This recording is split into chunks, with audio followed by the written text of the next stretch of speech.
Wait a minute, I hear something. Dr. Movie! Dr. Movie! Blueberry News! Dr. Movie! Dr. Movie! Yeah!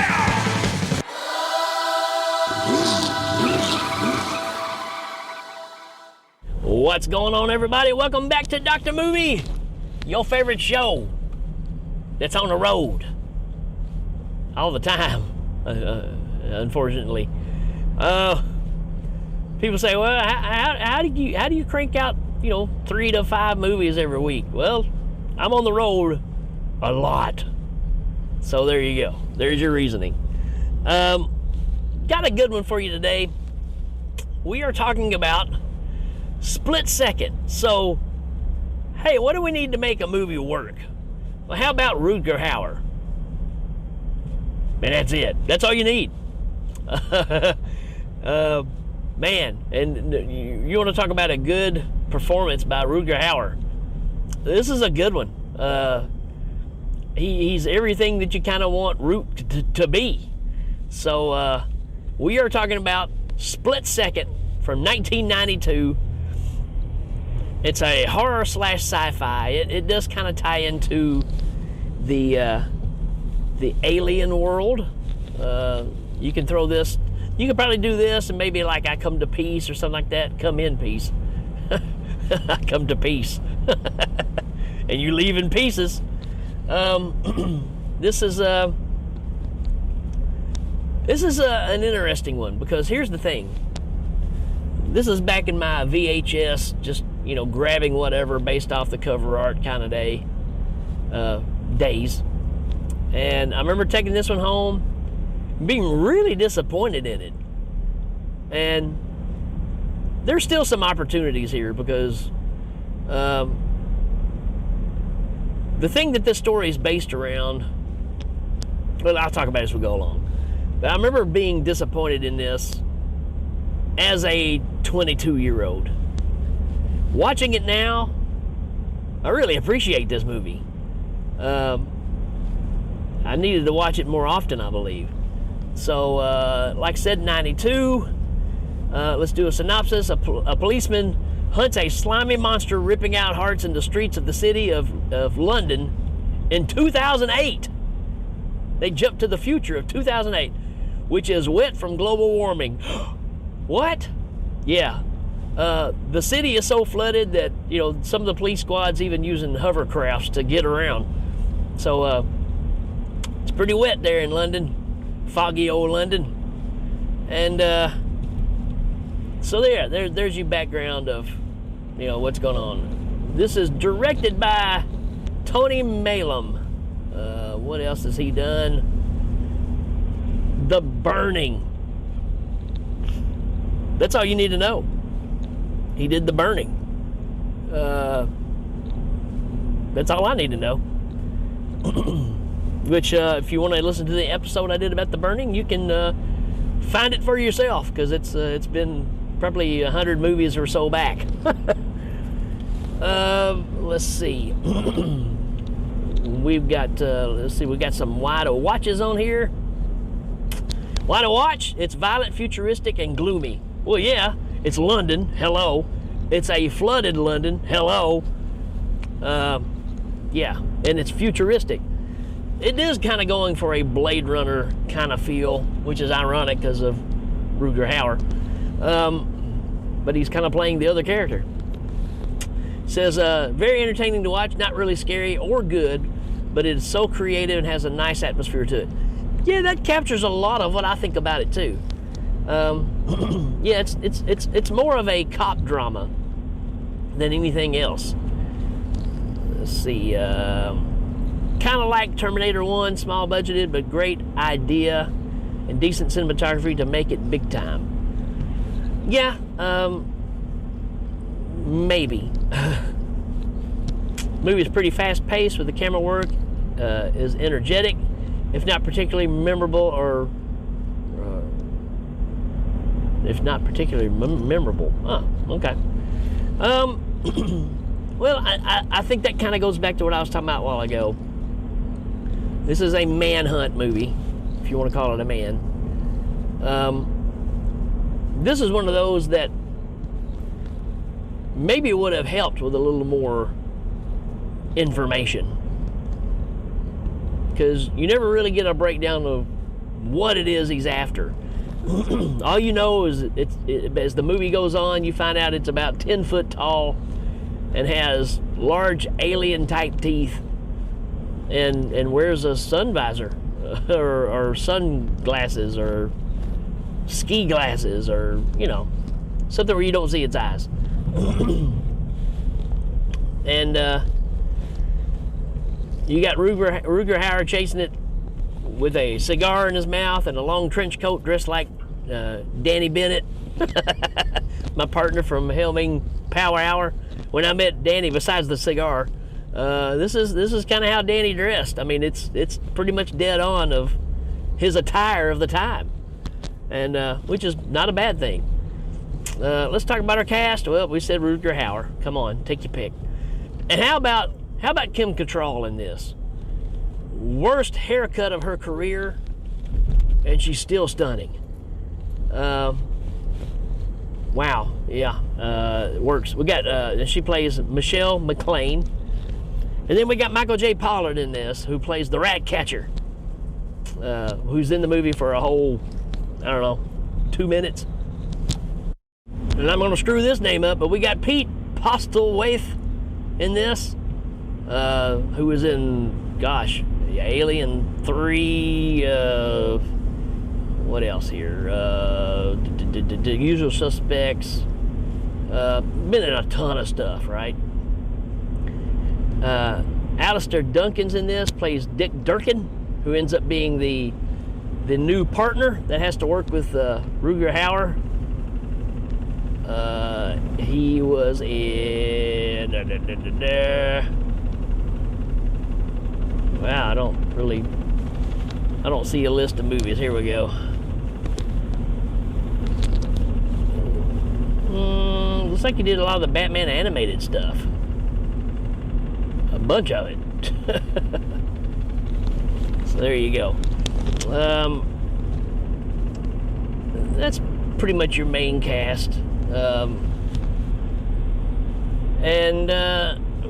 Sorry, I'm trying to get around some cars here in traffic.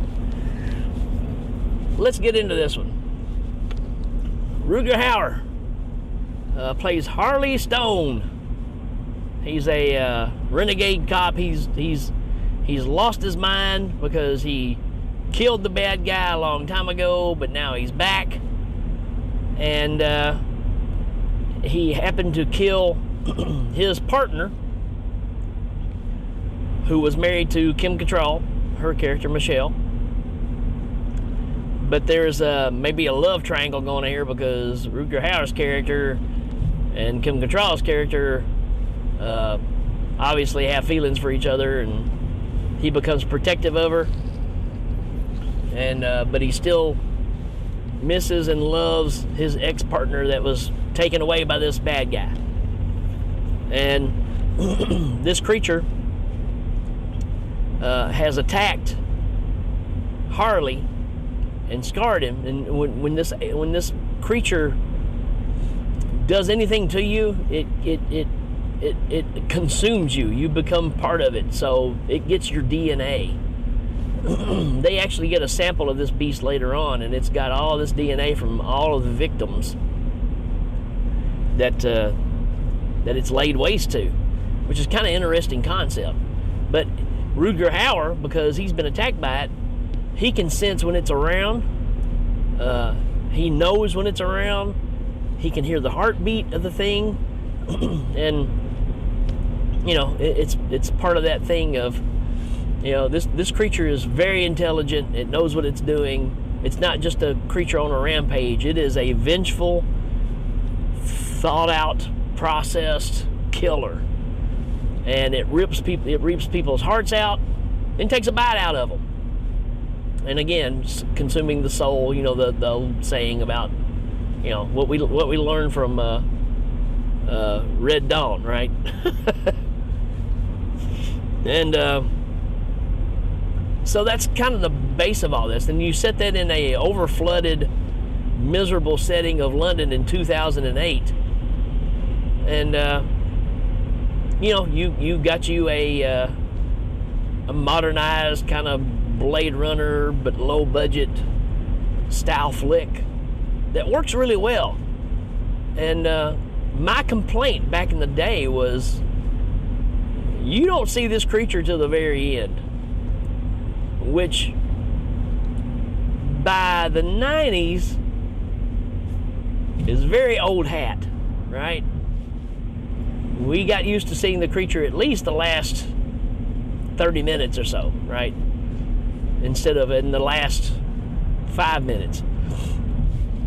And this thing is pretty much unstoppable. And there's some great scenes with the creature. They just happen so late in the movie that you're just like, well, but what I have learned to appreciate, and I guess it's because on the cover you see Rutger Hauer standing there and you see the big figure behind him and you're thinking this is going to be this big showdown throughout the movie. But really it doesn't play out that way. It's more of just a manhunt kind of thing, which is perfectly fine now when I watch it. Rutger Hauer saves this movie, no doubt about it. And I will give it credit. There is some cool concepts of the way this plays out, the smart things this creature does. Again, it's tinkering with people. So again, that's what makes this thing so sinister, because it's not just I want to kill you and eat you just because. There's a total purpose for it, even satanic, right? Because there's this whole thing about the Scorpio, the sign of the Scorpio on the ceiling, and the new partner that gets assigned to Rutger Hauer has a background in all this psychology and murders and all this stuff. And of course, Rutger Hauer's character is he's gone off the edge. He's pretty much the Mel Gibson character in all the Lethal Weapon movies. He is gone.